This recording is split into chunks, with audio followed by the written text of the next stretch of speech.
시청자 여러분 안녕하십니까? VOA 뉴스투데이 시작합니다. 미국과 러시아 외교수장이 워싱턴에서 만나 북한 문제 등을 논의했습니다.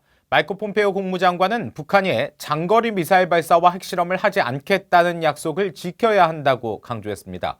또 완전한 비핵화가 러시아와의 공동 목표라면서도 북한 노동자 송환 등 대북 제재 이행도 상기시켰습니다.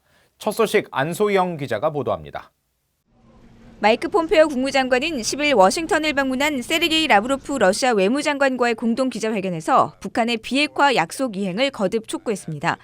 김정은 위원장이 비핵화와 함께 장거리 미사일 발사와 핵실험을 하지 않겠다는 약속을 지킬 것으로 희망한다며 이것이 트럼프 대통령의 기대라는 점을 분명히 했습니다. Said there wouldn't be long-range missile tests, nuclear tests. All of those are commitments that we are very hopeful that the North Koreans will continue to abide by. 최근 미국의 셈법 전환을 요구하며 크리스마스 선물을 언급한 북한이 공격적 태도를 취하면 미국은 북한과의 협상을 종료할 것이냐는 기자의 질문에 나온 답변입니다. 폼페이오 장관은 이어 미러 모두 최종적이고 완전하게 검증된 비핵화, 이른바 FFBD라는 공동의 목표를 갖고 있다며 북한이 이 목표에 도달할 수 있도록 러시아와 협력할 것이라고 말했습니다. We continue to work to try and develop places where we can communicate, negotiation mechanisms where we can talk to them about paths forward to achieve the denuclearization. 하지만 제재 등 구체적인 방법론에서는 양측의 강조점이 달랐습니다. 폼페이오 장관은 러시아의 제재 이행 수준에 감사한다면서도 항상 더할 것들이 있다며 유엔이 정한 북한 해외 노동자 송환 시한을 상기시켰습니다. There's always more work to be done on enforcement. There's a major event on the 22nd of December where every nation is required to have all North Korean workers out of their country. We're hopeful that they will be able to complete that and come into full compliance with that. 그런가 하면 라브로프 장관은 선 비핵화 후 체제 보장과 제재 완화 방식으로는 협상 재개가 어렵다며 미북 양측이 상호주의적 접근을 취해야 한다고 주장했습니다. 대북 제재로 인해 대북 경제협력과 인도주의적 지원에 어려움이 있다면서 제재 완화의 필요성을 강조했습니다. VOA 뉴스 안소영입니다.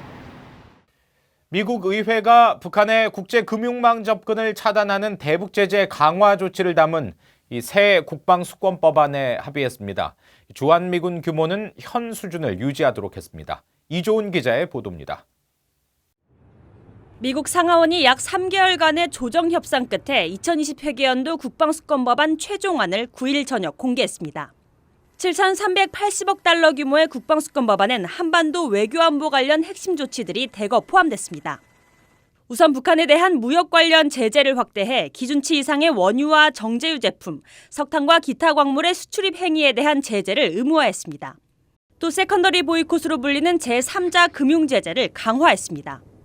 특히 대북 제재 대상에 오른 인물에게 금융 서비스를 제공하는 해외 금융기관에 대해 미국 내 자산 동결과 대리 지불 계좌 개설 제한과 같은 제3자 금융 제재를 적용하도록 했습니다.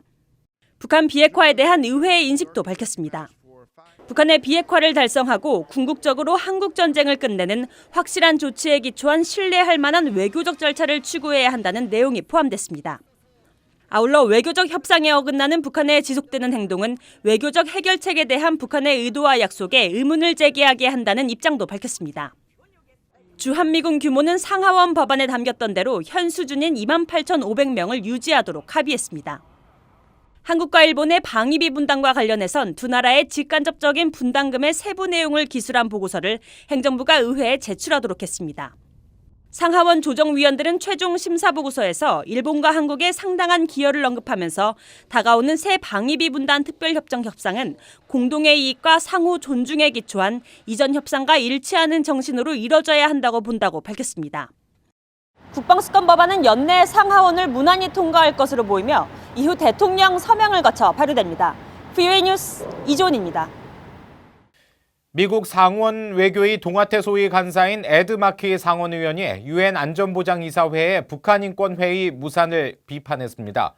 마키 의원은 10일 성명에서 우리가 북한의 핵과 미사일 프로그램을 감축하고 동결하려고 노력하는 순간에 도널드 트럼프 행정부는 지구 어느 곳에서나 인권을 위해 싸우는 미국의 도덕적 지도력을 내주려 하고 있다고 주장했습니다.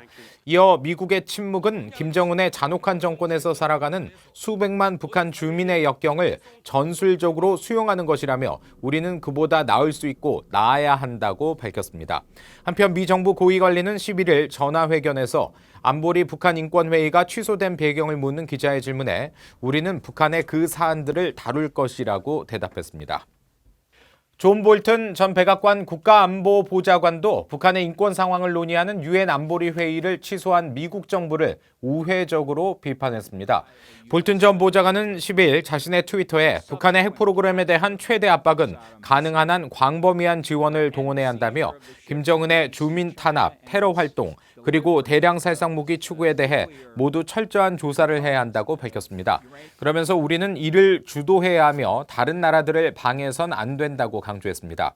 볼튼 전 보좌관의 이번 언급은 앞서 미국 기자가 트럼프 행정부 인사들이 북한 인권 관련 안보리 회의를 막았다며 이에 대한 볼튼 전 보좌관의 의견을 듣고 싶다는 트위터 질의에 대한 답변으로 나왔습니다.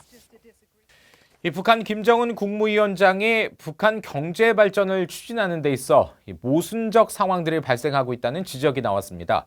계획 경제와 시장 경제의 병행 속에 북한 주민들의 정권에 대한 충성도가 떨어지고 있다는 건데요. 김영교 기자가 취재했습니다.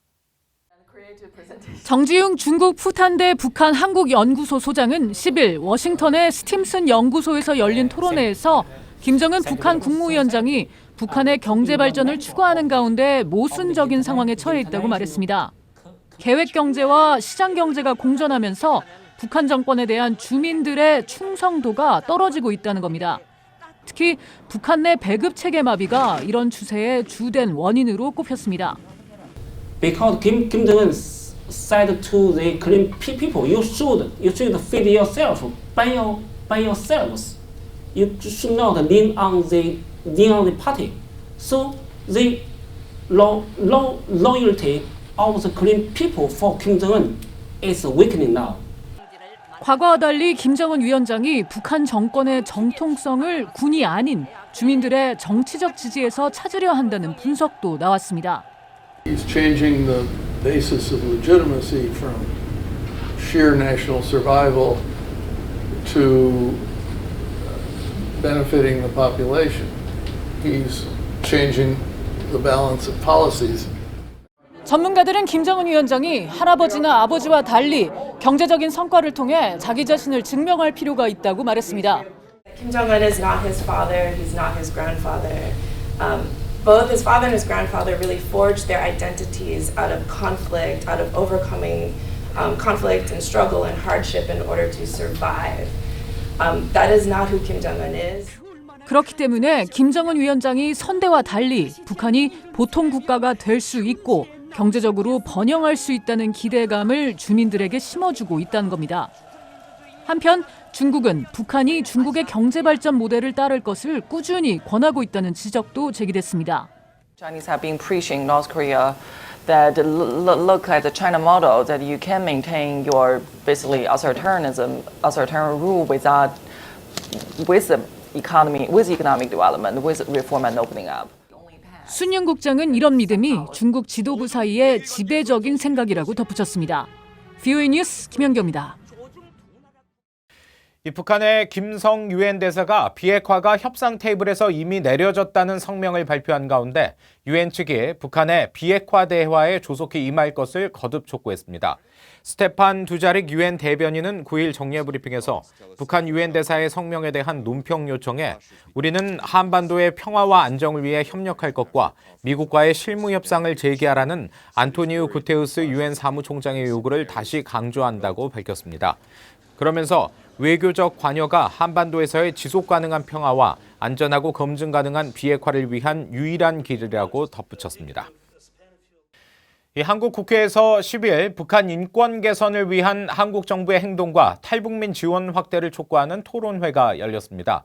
한반도 인권과 통일을 위한 변호사 모임의 김태훈 대표는 이날 주제 발제를 통해 현재 한국 사회가 북한 인권에 대해 무관심하다며 2016년 북한 인권법이 통과됐지만 아직 북한 인권재단이 구성되지 못하고 있다고 지적했습니다. 또 탈북자 강제 북송 문제에 대해 공동으로 대처할 국제연대를 발족시켜 체계적이고 통합적인 탈북난민 지원 활동을 펼쳐야 한다고 제안했습니다. 한편 김서구 전 한국통일부 차관은 북한 인권에 대해 소극적인 대응에서 적극적인 대응으로 변화할 필요가 있다며 귀한 국군 포로와 관련해 북한 정권을 상대로 한 손해배상 소송을 현재 제기 중이라고 소개했습니다.